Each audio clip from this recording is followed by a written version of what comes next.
First of all, giving honor to God, Amen. who is my salvation. Amen. I, listening to the three young ladies thus far, must say that we apparently are on the right track. I've been involved with the AIDS crises since the early 80s. And that was long before it even had a name. Because of a young man who passed away from it, who happened to work with me as my valet, inspired my initiative to find out what this disease was.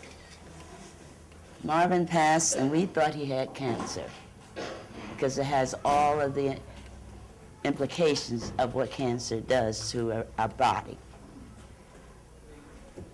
Because I have been known throughout my entire life from this big as the nosy one. My grandfather used to say, don't call her nosy, she's inquisitive. My mother said, no, she's flat out nosy. And she was right. I want to know. In 1986, I was appointed your ambassador of health for the United States during the Reagan administration. And it was during this period of time that I had the good fortune of meeting one of the researchers at CDC, Anthony Fauci. And I was inquisitive enough to inquire as to what he knew about this new disease that had just been given a name because Rock Hudson had passed from it. And he told me that, well, we're researching it. We're not quite sure what it is or why it is. We know how it is transmitted. And this is what we need to get into people's lives and ears. My mandate was self-imposed. I decided that AIDS would be what I would go after. And go after in the communities that look like me. Because we're always the last to know. That's right. I found that education was the key. So you have to know what you're fighting before you can fight it. Well, during my appointment and working with those folks in Washington, who really were not that anxious to be of service to our communities, I self-imposed the mandate of AIDS within our community and decided that I would not take full ambassadorship. And of course, President Reagan at the time wanted to know, well, why not? And said, only because I won't be able to walk into your Oval Office as I can now without being handcuffed. Handcuffed by being officially a part of your government. Right now, I am just a citizen. And I can walk in here like I did the other day with you and do this to your face. Okay? I can make my point with you as to what is absolutely necessary to have happen. I, like this wonderful young lady, took the initiative to travel the world. And Africa being where we were told it stemmed from was where I wanted to go to find out what had been done to prevent this particular disease. And I cannot tell you the anguish that I still feel from what I saw while there. Going to hospitals in Ghana, which practically did not exist.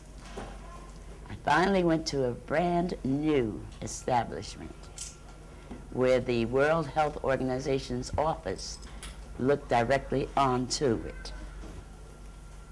They did not have cotton. They had no water. They had no electricity to run those machines. The hospital were full of AIDS patients. I refuse to call them victims. They're patients. They're human beings. But in so, they were in beds, no, they were in cots, separated by screens. And when you don't have a cotton ball to wipe with, or a tissue to wipe with, something is wrong with that picture. Especially when the kind of aid that goes through Africa from the United States into our ambassadors over there. Something has got to be done. And I am one that knows how to fight. Right. Yeah, I am from the hood too. Okay? So that's all a part of my DNA. And I also knew that in order for anything to be happen within our communities, somebody had to say something. Well, it seems like I'm always the one that has to say something. And I don't mind saying it. I really don't. That's because I care. I care about each and every one of you. When I was finally at the point where it was becoming more than I could bear, when you stop to think, well, when I stopped to think, I should say, I held babies that died in my arms. I watched mothers and fathers die. It's not an easy thing to do or see. I traveled the entire world working with researchers and scientists and doctors to get their knowledge so that I could bring it back to us. And when I did, the problem being nobody really wanted to hear it. You know, my grandpa, who was a minister, always said to me, baby girl, that's what he called me, we are here to be of service to each other, to help those who are not able to help themselves. And that's ingrained in me. If I see somebody stumble, I'm going to stop and help them pick them up. Okay? I brought drugs back into the country from Sweden, from Russia, from Germany, from researchers who have been doing these kinds of researching, and drugs that were working, apparently, in those parts of our world. And it was a funny story. I came back with a box about that big, full of vials. And coming through customs, he asked what was in the box. And I said, drugs. He said, what? I said, drugs. He said, what kind of drugs? I said, AIDS prevention drugs. He said, oh, go. He didn't even want to look at what I had.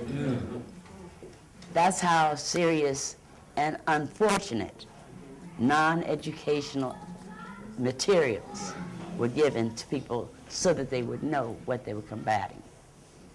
I applaud you three thus far, and I know I'm going to feel the same way about you too, that we're in a fight that is massive. It doesn't stop here. It is a world epidemic. That's right. And we have to care enough about each other to want to do something about it. We don't want you to walk out of here and saying, oh, well, I heard this and I heard that, I heard that. I want you to hear it. Right. Hear it, feel it, wear it, and spread it.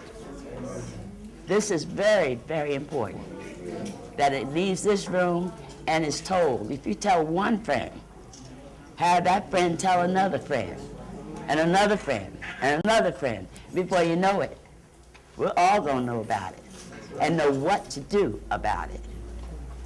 Understand that this is not something that's going to go away tomorrow. And that's the unfortunate part. But there is a light at the end of this tunnel. Yes. It's something that we can all see and become a part of. So please, take heed to what has been said, what I have said, what you will hear after I, and know that we care enough about you, to say these things to you. Not at you, to you. Okay?